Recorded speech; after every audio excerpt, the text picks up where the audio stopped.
How can schools use AI to guide student growth without losing the human touch? Miles and Viv explore real examples of AI-powered mentoring, from chatbots that cut summer melt to data tools helping teachers personalize support. They also tackle the tough questions about bias, privacy, and keeping empathy at the center of education. Tune in for a short and insightful conversation on how data and compassion can work together to help every student thrive. Today we're tackling a really fascinating question facing campus leaders everywhere. How do we actually blend the power, the efficiency of artificial intelligence with something as deeply human as student advising and mentoring? It's a huge challenge. Right. So our mission here is to guide you through the key research and reports that education leaders are looking at right now. We're exploring really the practical ways people are trying to combine AI's data insights with, human-centered teaching.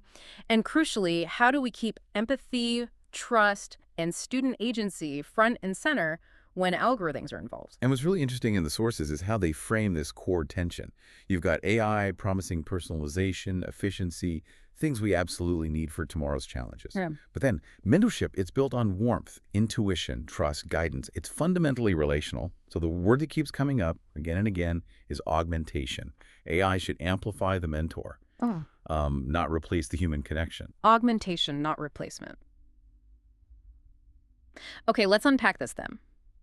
Maybe starting with the kinds of AI tools that are already out there, the ones actively reshaping student support. Natural. Because we are seeing these platforms described as a kind of force multiplier for support offices, right? Yeah. Helping staff who are often stretched pretty thin. Absolutely. They're becoming integrated into the core functions. We can probably break them down into a few main types. Okay. First, you have maybe the most common entry point, the virtual advisor chatbot. Georgia State University's Pounce is really the poster child here. It texts incoming students, answers routine questions, 247, financial aid dates, registration help, FAQs. Stuff that takes up a lot of human time otherwise. Exactly. At scale, Arizona State has Sunny, which does similar things. It automates those simple, high-volume interactions. Right. Then, moving up a level, you have dedicated mentoring and advising platforms. These are specifically designed to enhance the human relationship that's already there. Okay, so not just answering questions, but supporting the mentor. Precisely. Think of something like Mentor Pro. It uses AI to give mentors insights, maybe early alerts about a student, things that augment their own knowledge. And it's getting traction. Miles College and HBCU launched a national pilot in 2025, backed by the NSF, focused on scaling up quality mentoring for underrepresented students using this tech. Wow. Their whole philosophy is AI gives you a head start, maybe flag something, but the human mentor finishes the journey, makes the connection. That seems quite different from the next category you mentioned before, the bigger systems. Is Mentor PRO more about deepening one specific relationship? That's a good way to put it, yes. Whereas the integrated student success systems, like, say, Quad C, are more about being an all-in-one ecosystem. Ecosystem meaning? Meaning they combine tutoring resources, advising schedules, those early warning flags we talk about, maybe even embedded AI tutors, all into a single platform.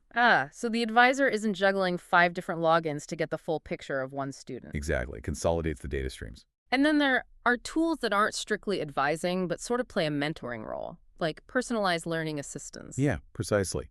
A good example is from the Iowa Department of Education. They're using an AI reading tutor for elementary kids. It gives immediate, specific feedback as the student reads aloud. Think of it as a tireless, patient assistant for practice. Which frees up the human teacher. To focus on the students who need more complex human intervention, the AI handles the routine practice loop. So if we pull back, the model emerging isn't just AI saves time. It seems more like AI handles the logistics, the data sifting, the basic info delivery, Right. which then frees up the human mentor to do the really high-level work, the emotional support, complex problem solving, interpreting why the data looks the way it does. That's the ideal, yes. It allows them to be more relational, more diagnostic. Okay, so that's the potential. Yeah. But here's where it gets really interesting.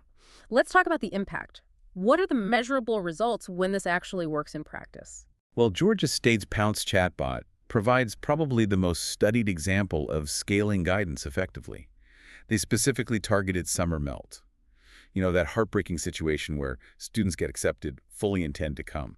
And then just don't show up in the fall, often because of small bureaucratic hurdles. Exactly. Or just feeling lost in the process. So Pounce proactively texted these incoming freshmen. Over one summer, it had something like 185,000 interactions. Personalized reminders, answers to questions. That's a level of outreach humans just can't do. Impossible. And the result? Summer melt plummeted. It went from 19% down to just 9%. Wow, that's huge. That's hundreds of students making it to campus who might not have otherwise. It really is a clear win for scaling guidance through a tough transition. But did that high volume of texting lead to, like, notification fatigue? Did students start tuning it out? That's a fair question, and the research looked into it. It seems the key was that the messages felt personalized and timely, not like generic spam. And the positive impact wasn't just about getting them enrolled. When GSU expanded, Pounce into some first-year classes, like math and economics.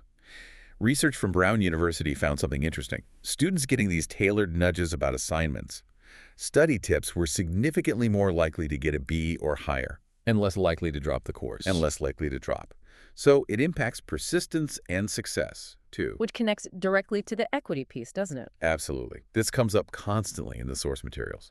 AI can be a lifeline for students who find it hard to meet advisors during the standard 9 to 5. Like first-generation students or students working jobs. Exactly. Low-income students juggling responsibilities. The 2 out of 4 7 chatbot means help is there when they need it, maybe late at night. It helps prevent students from, as GSU put it, slipping through the cracks. Mm-hmm. And you see this logic in K-12, too. States like Kentucky using AI for early warnings, trying to proactively support at-risk kids before they fall behind. So, for the human staff, the benefit is clear. Automating the routine stuff frees up their time.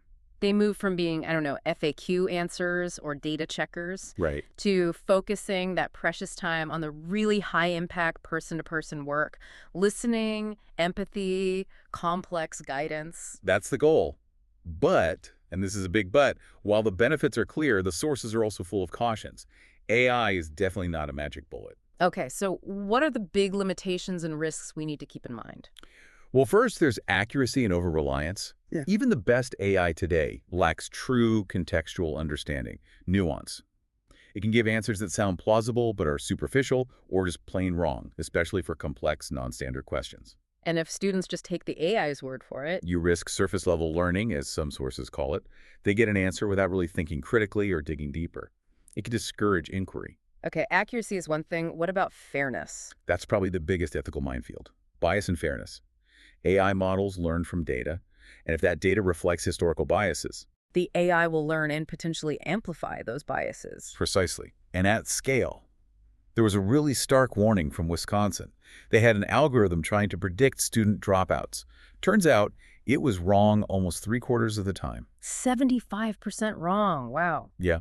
And critically, it had higher false positive rates for Black and Hispanic students, meaning it was flagging them as at risk when they weren't, far more often. That's a huge red flag. You're basically encoding discrimination if you're not incredibly careful with auditing. Exactly. It shows how these systems, if unchecked, can stigmatize or misdirect resources away from the students who actually need them. Those algorithmic failures are sobering. And it immediately makes you think about the practical side, too. Just running these systems must involve hurdles. Definitely. Beyond the algorithm itself, you have major practical issues. Privacy is paramount. These systems ingest enormous amounts of student data. FERPA compliance must be a nightmare.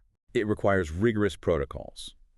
Then there are other ethical risks, like how nudges might subtly shape student choices, or issues around academic integrity if students misuse AI writing tools. Right, using ChatGPT as a shortcut instead of learning. And underpinning all of this is the digital divide. If access to these AI tools becomes critical for success, what about the millions of kids the figure cited was around 16.9 million children who don't have reliable high-speed internet at home? You risk widening the opportunity gap even further. Massively, unless there are parallel investments in access and infrastructure. Okay, so faced with these benefits and these very real risks, what does this all mean? How do institutions move forward responsibly? It leads directly to this idea of mindful integration. Using the tech, yes, but with strong ethical guardrails. And the sources seem pretty clear on the core best practices. The first one sounds like the golden rule we mentioned earlier. Augment, don't replace. That's number one. Final decisions, nuanced judgments, those must stay with humans. The human in the loop is essential. I liked the analogy from that Washington School District Peninsula. They said AI is like a GPS for education. Yeah, that's a good one. It suggests routes, points out traffic jams, but the educator or the student is still the one in the driver's seat making the actual turns. Exactly. And closely related is ensuring it's pedagogy first. Meaning the teaching strategy drives the tech, not the other way around. Yes. Implementations need to be co-designed with educators, grounded in how they actually teach and advise. Teachers should be designers of AI-enhanced learning, not just people watching dashboards. That makes sense. And to build trust around all this data collection and automation. Transparency is absolutely key. Schools have to be upfront with students, and especially parents who are asking for guidance here. Apparently over 80% want it. Upfront about what specifically? What data is being collected, how it's being used, and critically, what are you talking to an AI versus a human? Demystifying it helps everyone stay critical thinkers. Which leads naturally to the next point, right? Yeah. Promoting AI literacy. Yes. For everyone involved, mentors need training to understand what AI can do well, but also where its blind spots are. When might a prediction be off because it lacks real-world context? And students need to understand it too. Definitely. They need to learn that an AI recommendation is a suggestion based on data patterns, not some absolute truth. It needs checking, questioning. So it really comes down to balancing the innovation with empathy and inclusion, using the time AI saves wisely. Precisely. When an AI flags a student for, say, missing assignments, the time saved shouldn't just mean a quicker automated warning. The mindful mentor uses that alert as a prompt to reach out, understand the why, maybe there's a family issue, a health problem. The response needs to be compassionate, supportive, not punitive. Using AI's efficiency to amplify human empathy, essentially. That's the core idea. Okay, so recapping the big picture. AI offers these powerful tools for feedback, personalization, freeing up time. All very valuable, but the absolute heart of good mentoring that stays human: empathy, connection, judgment. Exactly. And that aligns with what global bodies like UNESCO were saying too. They emphasize that things like intuition, empathy, improvisation, trust, these aren't bugs in the system to be optimized out by AI. They're the core of effective education. The best models treat AI as maybe a tireless assistant, a partner that informs and amplifies what the human mentor does best. So here's a final thought to leave everyone with. We've heard AI is getting really good at spotting when a student is struggling academically, the missed work, the falling grades, but it's still pretty bad at understanding the why, the loneliness, the anxiety, the family crisis happening off-screen. Right. It sees the data points, not the full human context. So the challenge for all of us as educators and leaders is this. If AI genuinely frees up, let's say, 30% of a mentor's time, how do we ensure that time gets reinvested, not just in analyzing more data, but in actively strengthening that relational warmth, that human wisdom that AI simply cannot replicate? Getting that balance right feels like the true measure of mindful integration.